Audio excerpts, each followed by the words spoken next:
Hello, ladies and gentlemen. This is Sir Cypher here. Let's play Wargame Red Dragon, which is the new Wargame video. Um, just thought I'd make a short video showing some of the new stuff that came out in the new version of Wargame. The big addition this time is ships. As you can see, we have naval zones here that the sort of blue 4 NATO type forces are in. And then we got our little plucky red Navy ships over here. We have sea reinforcement zones where ships can come in. Some of the transports are now, and different tanks and things are now amphibious, so they can cruise through the water and ensconce themselves on places like those little islands and things. Let's see here. This is, I don't think, quite accurate. These amphibious mortar carriers. Something tells me they would not do that in real life. But anyway, yeah, there's all sorts of ships that have been added. There's sea zones, and there's new maps. There's some maps that are all naval, so you fight with just ships. But I think what's cooler are these maps where you have both. So you see here, you're fighting over the middle, which is a big choke point. But at the same time, if you gain total control of either one of these sea zones, you basically will just murder everything on this little, what would you call this? Strait? Passage? Isthmus? I don't know. Narrow part of land? We'll go with narrow part of land. And so that's kind of the objective. You kind of try and fight your way through here, but at the same time, you try and gain total control of one of these sea zones so that you can kind of do whatever you want. And also, if you have total control of one of these sea zones, you can land amphibious troops all the way up and down here. The enemy has to defend the whole thing. It's pretty tough. They're probably going to lose. So you see here, got my little amphibious guys coming up here onto this island to see what's up here, chase up any enemies. If you do get things like amphibious tanks and ATGM teams and stuff, you can actually shoot at the ships. So if you get, if you sneak a bunch of good stuff onto shore like this, the enemy can't really have their ships chill in the little backside over here because they're going to get continuously shot at by all of your troops. And it's hard for the ships to get them out of there without any sort of spotters. Now, I'm pretty much over here and over here. There's two of my allies are here, mainly holding the line there, and then we've got another ally trying to take over this sea zone.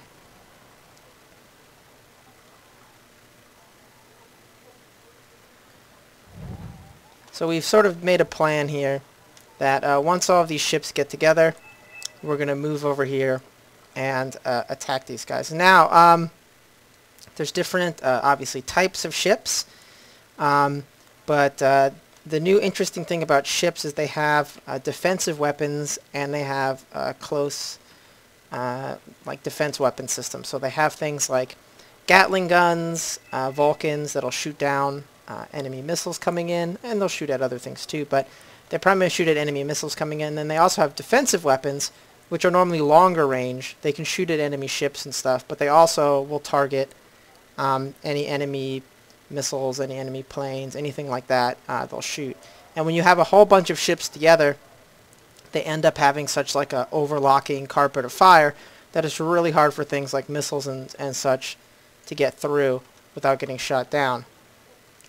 So my strategy is I like to have a blob of ships with really good close quarters weapon systems. You see, for example, these here, these Hujians, they have, I have no idea how you pronounce, I'm butchering their, I think they're Chinese, but they have like a 37mm defensive cannon, and then they have a 30mm radar system, or radar, or they have 30mm Gatling.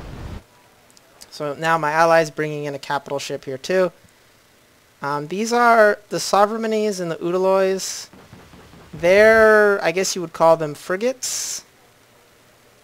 All of the combat, all of the ships in this game are it's what's called literal combat. and it means, like, I think it's within 50 miles of a shore, so no battleships, no aircraft carriers, no cruisers, because you would never risk a capital ship like that bringing that close to shore. So you have all these sort of cheap ships to fight it out near the shore, so it won't be so risky. Now, what the enemy can't block on ships is guns. So I like to have a little cloud of ships with very good defensive weapons, and then they have guns, and they tend to blast at people. So you see, for example, these looters especially, they have 2 sets of dual 130 millimeter cannons, and they tear things up, let me tell you. So that's what I like to use. These over here are Oliver Hazard parries, which their primary thing that makes them useful is they carry a crap load of harpoons. They carry 16 anti-ship missiles. You see most of these other ships only carry like 6 or 8. So they're pretty vicious. So my ally here starts things off calling in a Smirch attack, which is napalm.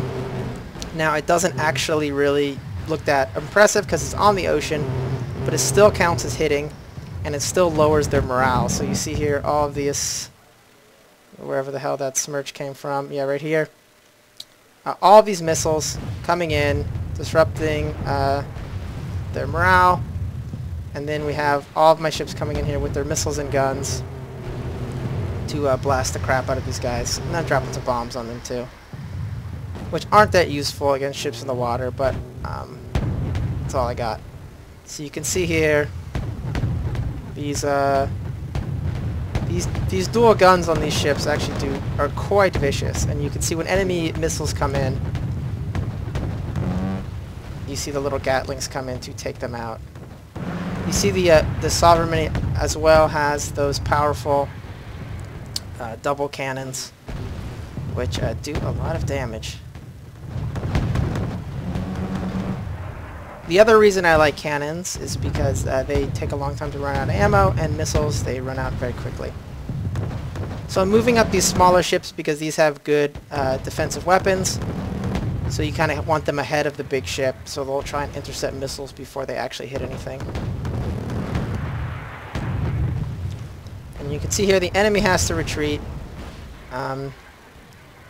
because even if they can stop those missiles, look at all these cannon shells coming in. It's very 18th century here, firing broadsides at them as they try and sail away.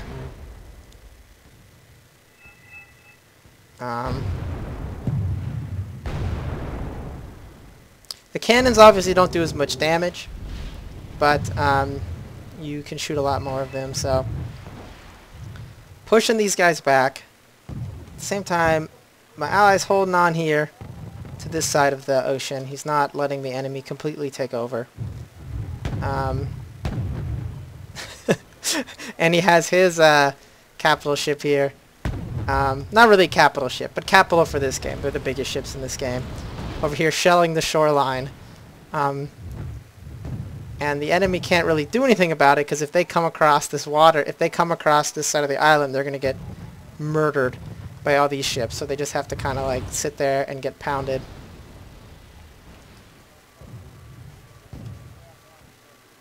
So while that's happening, we cleaned up the rest of the fleet. These messages are from the other team. In horror, as we just crush them utterly. And over here we're doing okay, mostly because, yeah, they can't really now approach along this road because the Sovereignty's here, and 2 Sovereignties actually, although this one is almost dead. It got hit by like 1,000 million missiles, but we've got the Muna here to take care of it. Patch it up, give it some supplies. Yeah. Here's my allies' missile boat here, but I think it got a little bit too close to shore here. Ships are not invulnerable to ground fire. They can still get taken out, because they don't actually have that much armor. They just have a lot of health. So most things will actually hurt them, but they just take a lot of... You just have to put a lot of holes in them to make them sink.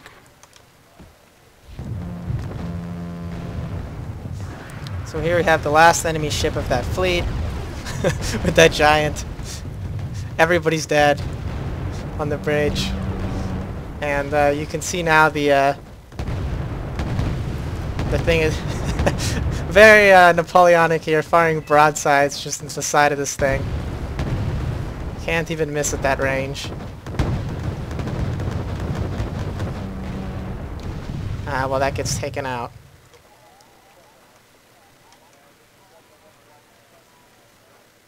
So it looks like the... Oh, no, this sovereign army is escaping. While this one is still here. Protecting this road. You can see here these troops who snuck through this forest are trying to just shoot down this Apache with machine guns. Probably aren't going to be able to, because the Apache is armored. And as soon as it sees them, it's going to shoot rockets at them. And I don't know, they might get it, actually. Only the...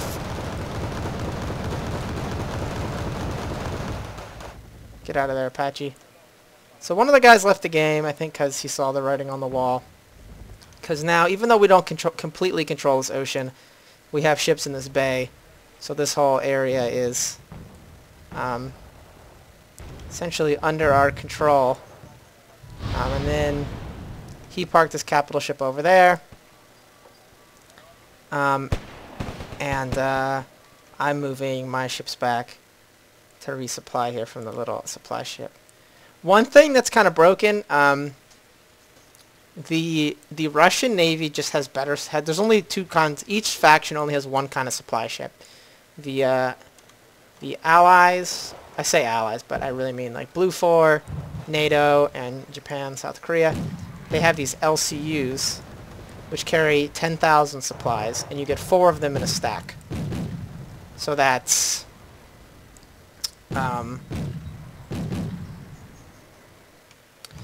That's 40,000 supplies, but the problem is that they're just not as good as the Russian ones, I found, because the Russian ones, they carry more supplies. I think they have more hit points too, so they can, yeah, they have almost twice as many hit points. They can survive more combat.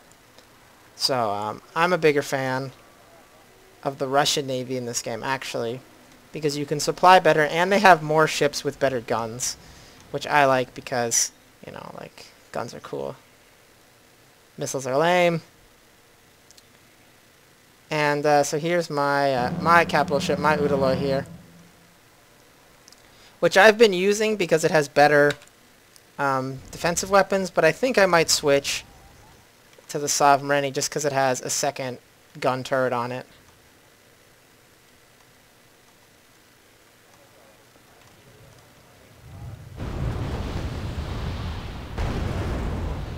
See how stupidly stupidly powerful these guns on these ships are against ground targets. They really just tear things apart.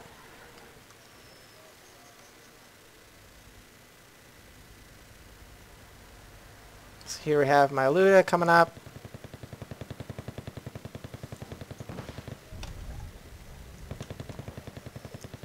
My Fujians, I feel bad that I'm not saying this right, but there are a lot of missiles, but it doesn't really matter because they're not really here to shoot missiles. They're here to shoot down enemy missiles, so that's fine. Here we have the two. Oh no, it's a collision.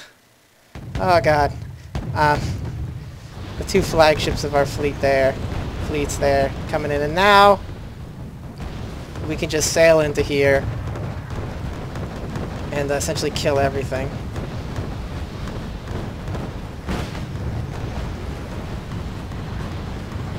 So you see here,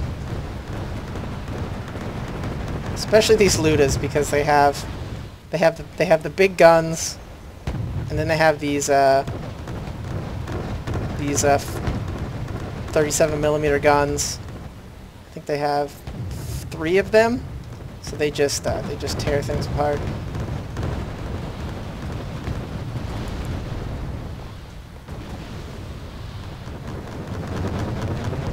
So now our ally, he knows that we're here now, so he's moving in. So the enemy's trying to shoot them down, but shoot at him with all these guys. But the problem is these missiles, they have to travel past these ships, which will fire their own defensive missiles, and it's hard to actually take them out. Because once you get a critical mass of ships, it's pretty tough.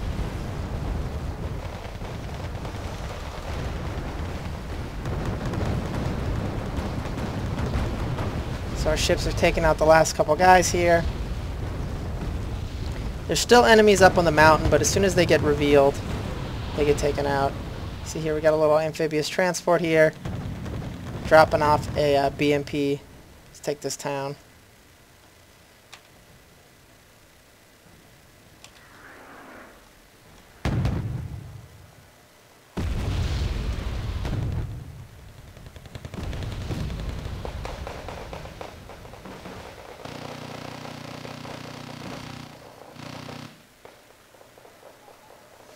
Now, they're leaving, but what they ended up doing is they all saved up their points and they called in like all of their ships at once.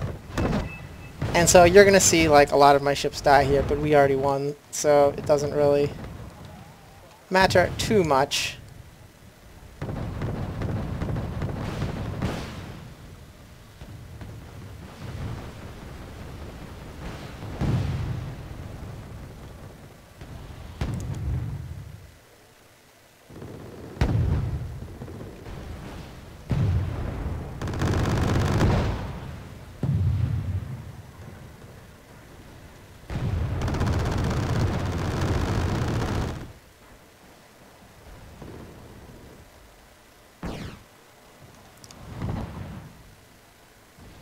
So you see here, my ally still chilling in this bay, ready to give fire support. Well, I've moved my fleet up north. All of our hazard parries are tough though, because they have so many missiles, and also we have this landing craft here, which is resupplying them all. Not sure what this little gap of troops is over here. Oh, the enemy fleet's coming around. And then again we have rocket barrage incoming, which won't actually really hurt them, but it'll lower their morale, which means that they won't be able to fire back effectively, and that makes a big difference for the effectiveness of their defensive weapons, because if the accuracy goes down on those, they're going to get hit by a lot of missiles. So you can see here right now, this Oliver Hazard is panicked, so it's basically toast. You see here we have all the fleet here. Over here, my poor Luda getting shot at by like the entire American Navy here. And you see when the enemy has this many defensive weapons that you just can't really... Missiles just don't really do that much, so I like to use guns. But part of the problem here is my fleet was all scattered because I was doing shore bombardment.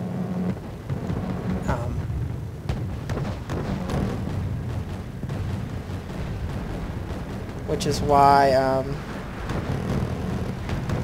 think some of my ships are having some trouble here. He's very brave, Pohang here.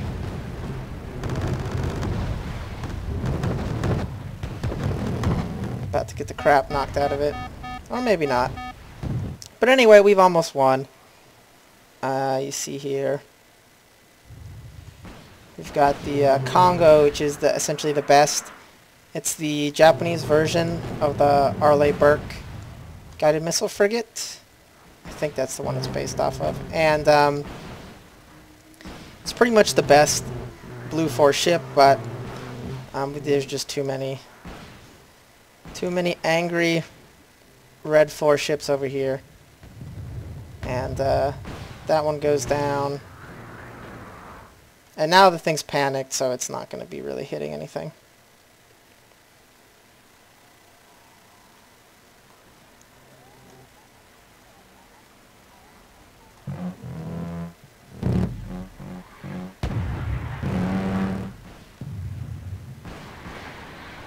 So yeah, the enemy just has so many missiles now, though, that they just can't shoot them all down. And there goes my thing, but it doesn't matter. We won. I don't really think I contributed too much to this. Yeah. So I was more of a drag on the team. But this was actually only like my second or third game with Red Dragon. So I'm learning. Hopefully I get to where I was in Airland Battle. So if you were curious about what got added to the new game, hopefully you enjoyed that. So thank you for watching, and have a nice day.